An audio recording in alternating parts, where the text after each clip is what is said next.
how you create an environment. You create a EW web that you manifest in the whole operations.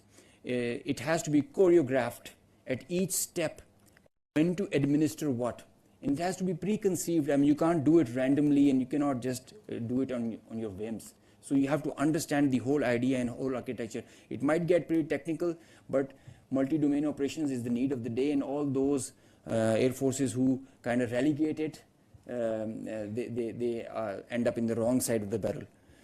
So Pakistan Air Force prioritizes it. We have our own Spectrum Warfare Operations Center, which is controlling the even in a small battle or an engagement to a larger campaign, because now the players, all the players who are there, all aircraft, they have so much of sensors, and there is so much of fusion going on. The data links, the software defined radars, they are all thriving on the electromagnetic spectrum or being challenged by it.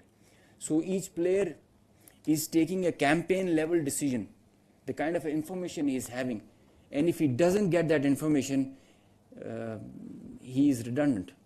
So electromagnetic warfare is the need of the hour, and multi-domain operations is what carries you, propels you to perform and achieve the mission success with missions.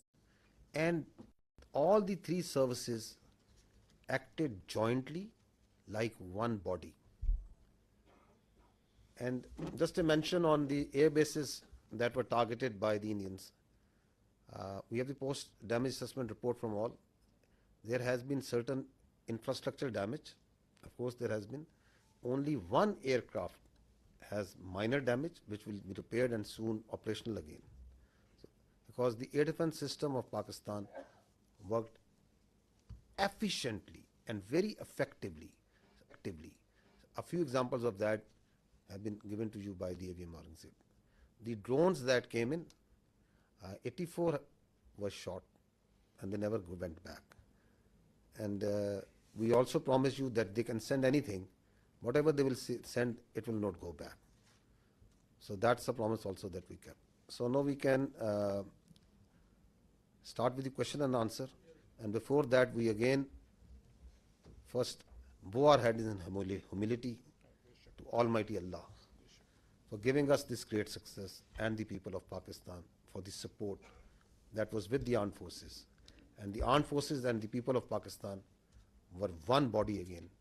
They worked together for thwarting this threat against this motherland. So we can have the first question.